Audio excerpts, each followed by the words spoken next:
This is a question I've got a few times, and so I looked into it, and this was like a while ago, and basically like I came up with the conclusion that if you are pregnant, it looks like vitamin C is probably, one of the few skincare items that you can still use. I mean, which is great because you guys know how, like, when your hormones are all crazy, you'll get different spots on your body. It's like just like dark patches when you're pregnant. So, of course, like most of us, like we will treat that after we're done being pregnant. But, for some people, it's like, okay, cool. So you could actually use at least vitamin C on something like that, while you are pregnant. Like apparently, like doctors said, like it's safe to use vitamin C when pregnant. But for other people, if you're wondering what skin lightening topicals or just what skincare topicals in general are safe to use while pregnant, this will probably help. I think most of us already knew, like the first one on here is retinol and retinoids, like this is what you should avoid. I think most of us already knew that. Just the vitamin A, it's just saying that like you can find it in sunscreen, lipstick, an anti-aging ingredient, an acne remedy, but it's just like saying that like it can be absorbed to your bloodstream and it could potentially be harmful to the baby. So most of this stuff, like we don't really have like a definitive answer of yes, this is toxic to a growing fetus, but it's just like don't take the chance. So having like large amounts of vitamin A, like I mean that could potentially be harmful. Like even if you just have like your own body and you're like overdosing of vitamin A, like that's harmful to you. So you can just use your common sense and know that it could potentially be harmful to a baby. So my camera definitely timed out on me, but hydroquinone, I think most of us already knew that you should not be using this if you're pregnant or you're trying to become pregnant. Studies show that 45% of the agent hydroquinone goes directly into your bloodstream. It's typically used to combat melasma and melasma, dark spots, is common in pregnant women. That has been nicknamed the mask of pregnancy.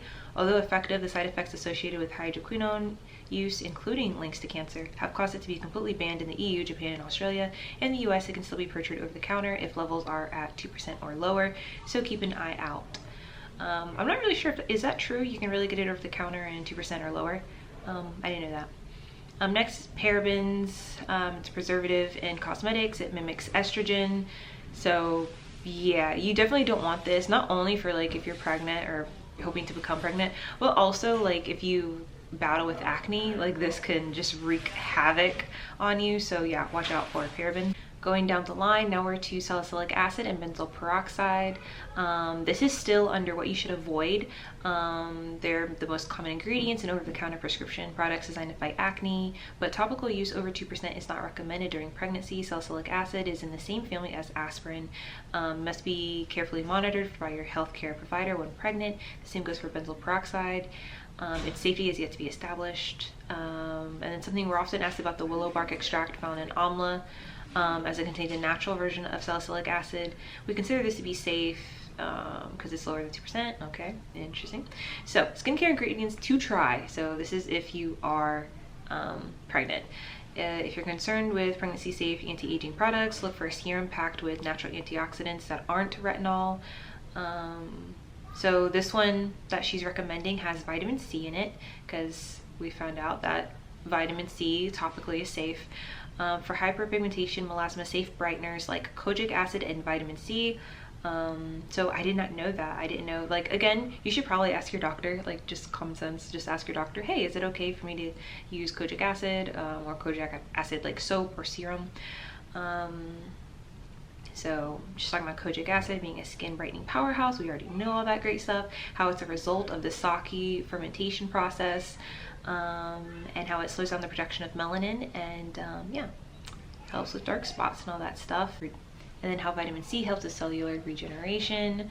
For acne, they're saying azelaic acid, lactic acid, and natural exfoliators like fruit enzymes. So by the fruit enzymes, I'm wondering if she's talking about like the pumpkin enzyme. Oh, she said pineapple is good. Again, these are all things that you should still just check in with your doctor. It's really not that hard, but I think this is really interesting. I'm glad like someone like made this, because when I looked it up a couple months ago, basically like I just found that vitamin C was safe to take, but it's interesting to see that kojic acid is also on that list. So it looks like there's probably gonna be some people who are like, no, let's just like not take the risk. During the 9 months, 9 months isn't, all of that long to stop and put your journey on hold. Especially if you've already made good progress before, at least you know what works and that you can get back to that again. But it is cool to know that for some people, like there's still some products that they can still use to at least maintain their results. Now when it comes to glutathione, basically the research that I did said that most doctors just wouldn't be comfortable prescribing that, especially if you're megadosing it.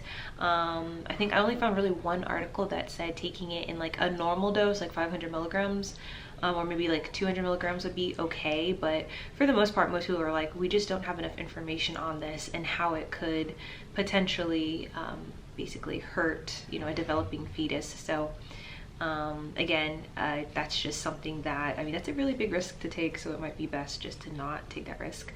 When it comes to MSM, I didn't look into MSM, so I'm not really sure. I'm just gonna assume that it probably is another one that you should be, mindful probably to ask your doctor or just not use.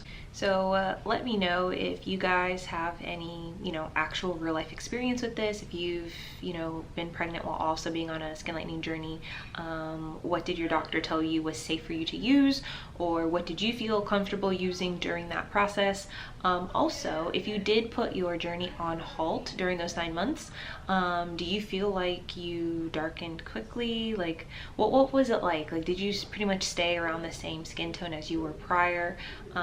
Or were your hormones like so out of whack that like you darkened back up? I'm very, very interested just to hear what that really is like.